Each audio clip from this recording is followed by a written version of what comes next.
Depois de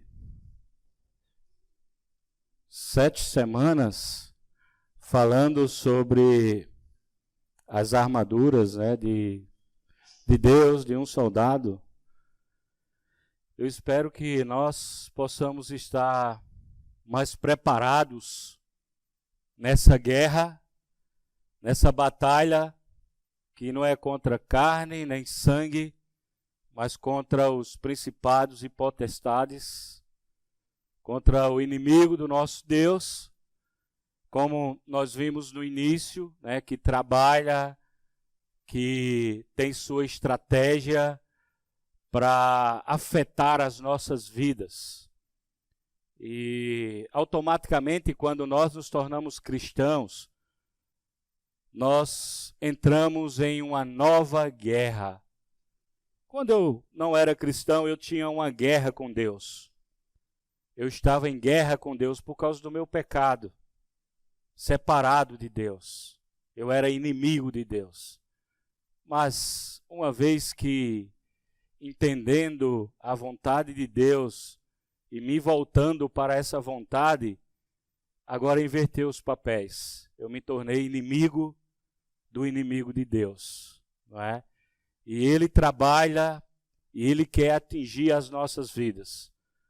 Mas para isso a gente viu que Deus nos concede 6 armas, ou armaduras, ou peças de uma armadura de um soldado para preparação nessa batalha.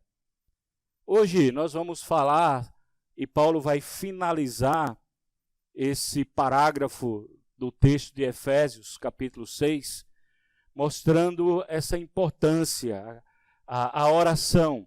Algumas pessoas dizem que a oração é como se fosse o fôlego do soldado. Ou seja, o soldado está equipado, mas ele precisa de algo a mais para que nessa batalha ele possa vencer. Mesmo sabendo que em Cristo nós já temos essa vitória, por estarmos em Cristo, conquistada por Cristo. Mas isso não quer dizer que nosso inimigo, ele se rende, ele aceita essa vitória. Não, ele vai tentar ao máximo nos atingir para que nós possamos, muitas vezes, até desistir da nossa fé, da nossa caminhada.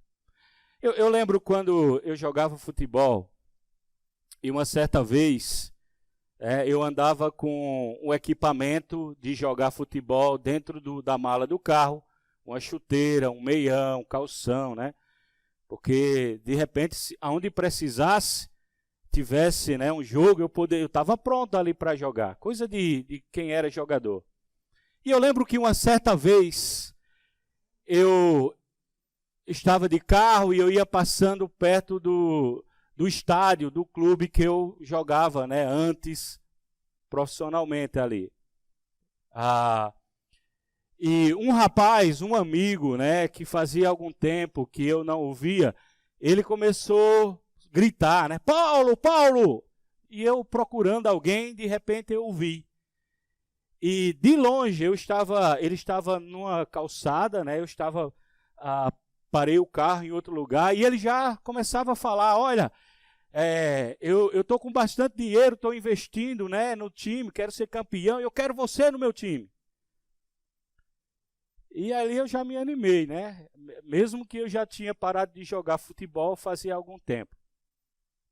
E ele, vem cá, vem para esse lado aqui para a gente conversar, e eu fui de carro. Quando eu parei, estacionei o carro, ele chegou perto da porta do carro. Quando ele olhou para o meu corpo, que não era mais o mesmo, ele já mudou de conversa. Ele disse, Paulo, você está meio fora de forma, depois a gente conversa, e já foi embora.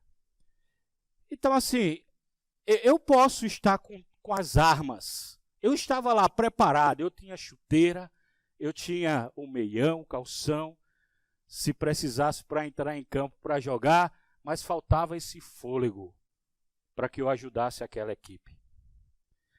E é como se a oração é esse fôlego para nós que somos cristãos, para que nós possamos vencer essa batalha. Precisamos dessas peças da armadura, sim, mas nós precisamos desse algo a mais, que é a oração, para que nós possamos vencer. E hoje eu queria compartilhar conosco, capítulo 6, no versículo 18, tirar desse versículo algumas lições sobre oração para nossas vidas.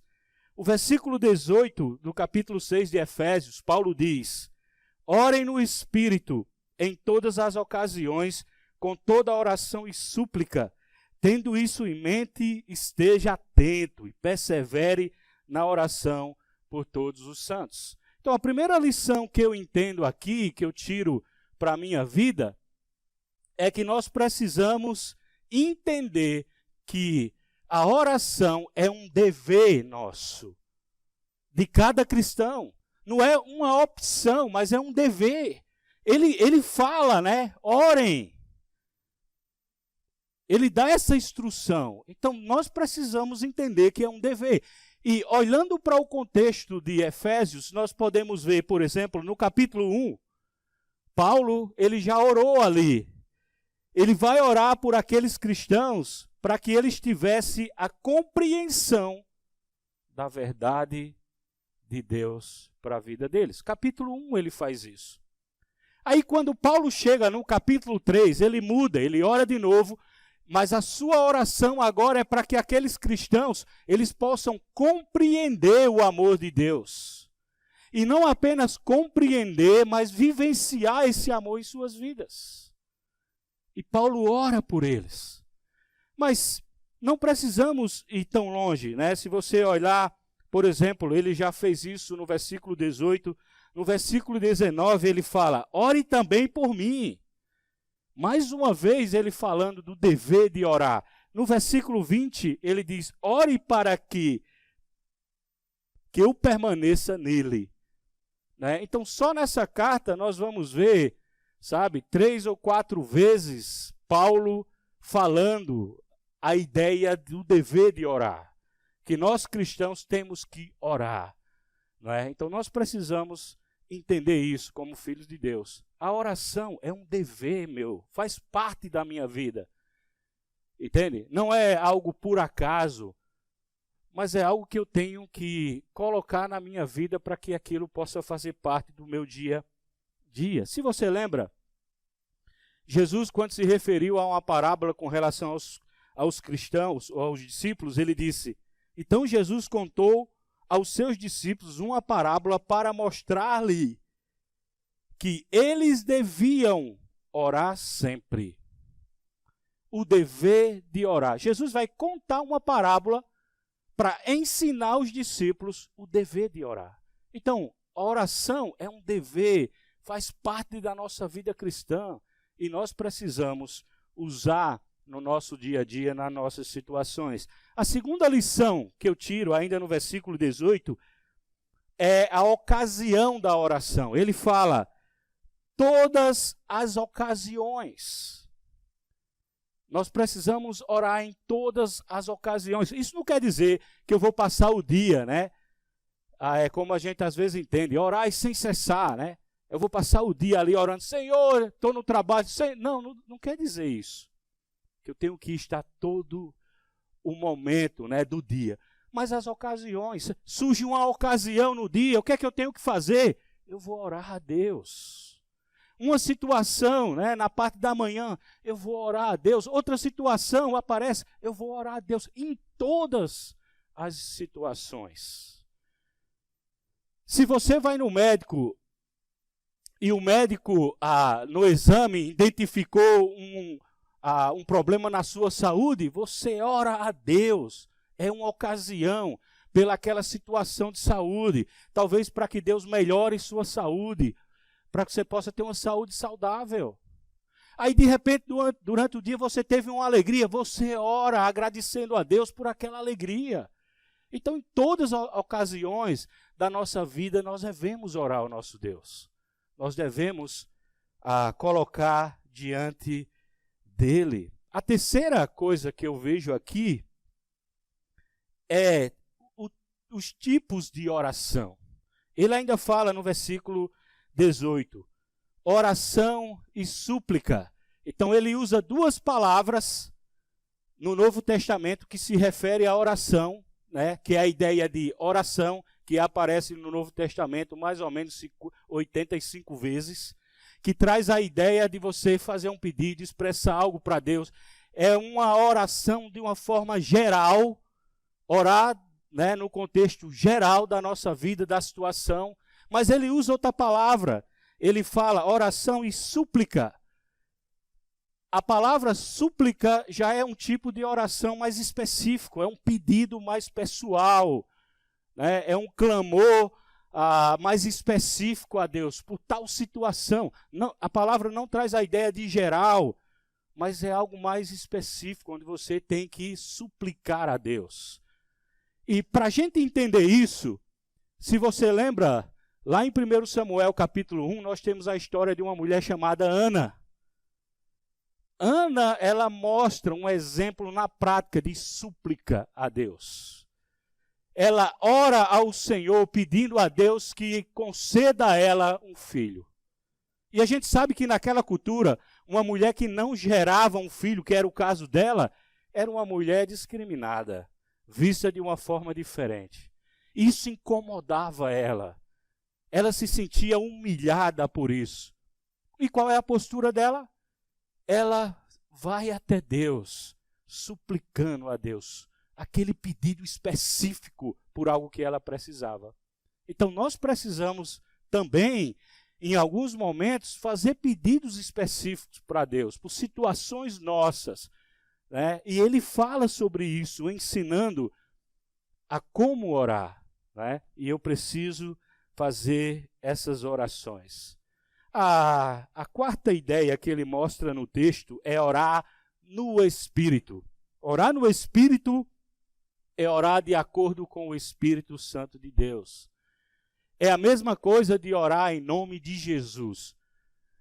Não tem nada a ver com gemer e, sabe, orações em línguas. Não tem nada a ver a ideia aqui. Até porque, se você for olhar dentro do capítulo 6 de Efésios, no contexto, não tem essa ideia.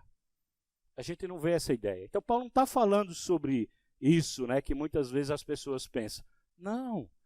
Mas é você ter sua vida submissa, né, a Deus, ao Espírito Santo. Se você lembra, por exemplo, em Romanos capítulo 8, Paulo cita lá o seguinte versículo. Da mesma forma, o Espírito nos ajuda em nossas fraquezas, pois não sabemos como orar, mas o próprio Espírito intercede por nós com gemidos inexprimíveis. Né? Então veja que a primeira coisa que Paulo fala em Romanos é: não sabemos como orar. Nós não sabemos orar, Paulo está dizendo. Então o Espírito Santo, ele tem essa função, esse trabalho, essa missão de transformar aquilo que eu não sei e levar para Deus. É orar no Espírito, não é? Eu vou dar um exemplo. Vamos dizer que alguém chateou você durante o dia e você ficou magoado, irritado com aquilo. E consciente da palavra de Deus, você vai até Deus e fala: Deus, me ajude a vencer, né, esse sentimento. Me dê força, Senhor, nessa situação. Me dê força com relação a isso. Talvez o Espírito vai conduzir a Deus e ele não vai dizer, lhe dê força, mas talvez ele vai dizer, dê paciência a ele, Deus. Dê um coração perdoador. Um coração que não deixe a amargura. Porque talvez mais força, essa força pode sair, né? E pode atingir o outro. Então tem momentos que nós não sabemos orar. E o Espírito Santo de Deus, ele nos auxilia nisso, né? Na oração, de como orar, como a nossa oração pode ser conduzida para Deus. A próxima maneira, ainda no 18, ele vai falar de maneiras de orar. E ele vai falar, estejam atentos e perseverantes. Então veja que nessa batalha, nessa guerra, na oração, eu preciso estar atento e perseverante. Não é? Porque se eu não estiver atento nessa luta, nessa guerra, ou não estiver perseverante, né, eu posso até ser atingido, muitas vezes, pelo inimigo. Eu não sei se você já ouviu falar, mas houve um império chamado Lídio, que tinha um rei chamado Creso. Dizem que foi um dos reis, o reino mais poderoso e rico do mundo. Eles tinham na sua cidade uma fortaleza. Por mais que os inimigos tentavam invadir aquela fortaleza, essa cidade, eles não conseguiam. Porque eles eram uma fortaleza protegida contra os inimigos. Mas diz a história que certa vez um soldado estava no muro e, desatento, ele deixou cair o seu capacete. E aí ele observou, não viu ninguém, e o que ele fez? Ele desceu no muro e ele saiu daquela fortaleza, daquele muro, por uma passagem secreta que havia, onde as pessoas entravam e saíam daquela fortaleza. Ele pega aquele capacete e ele olha e vê que ninguém o viu e ele volta para aquela fortaleza e volta para seu posto. Só que ele não viu, mas alguém estava observando, o inimigo observando aquela passagem secreta. Dias depois, o Império Medo e Persas invade aquela fortaleza por aquela passagem secreta. Simplesmente porque esse soldado estava vacilante. Ele vacilou, ele saiu da guarda, né? Um vacilo que ele deu, o exército inimigo entrou e conquistou aquele império poderoso, aquela fortaleza. Então nós, como cristãos, nós precisamos estar atentos, perseverantes na oração, para que nós não sejamos pegos de surpresa. A última ideia do texto que eu tiro para nossas vidas, ainda no 18, ele fala, por quem orar? E ele diz, por todos os santos. Então, eu não devo simplesmente orar ou suplicar por mim, devo fazer isso também, mas eu tenho que orar pelos outros. Talvez eu possa pensar, mas, sabe, eu não tenho esse hábito, eu vou orar por quê? Eu não sei por que orar. Irmãos, nós temos tantas coisas para colocar, para orar durante o dia ao nosso Deus. Se falta a você opções por quem orar, ore pelos professores de aula dominical, que cuidam dos nossos filhos, que nos orienta na palavra. Ore pelos servos da igreja, para que eles possam continuar servindo a Deus com alegria, com, força, com amor, com dedicação. Ore pelo seu marido, ore pela sua esposa, pelos seus... Nós temos tantas coisas para orar. E ele traz essa ideia, nós temos que orar pelos santos, ore por seu irmão. É fácil muitas vezes a gente estar observando, não é? Às vezes o erro, a falha um do outro, mas ora por aquela pessoa. Ora pelos governantes do nosso país. E Paulo ainda diz, no último versículo, ore também por mim, para que quando eu falar, seja dada a mensagem, a fim de que determinadamente torne conhecido o ministério do evangelho para aquelas pessoas. Ore pelo evangelismo. Ore para que Deus mande pessoas com o coração aberto para ouvir a palavra de Deus. Ore por isso. É fácil a gente pensar, e o crescimento? E cadê? Não vem. Ore, irmãos. Ore por essas situações. Para que Deus levante entre nós, homens e mulheres, com coragem, assim como Paulo pede, para falar do evangelho para outras pessoas, para que o reino dele cresça. E se assim nós fizermos, usando todas essas armaduras, vamos estar prontos nessa batalha. Que Deus nos abençoe, irmão.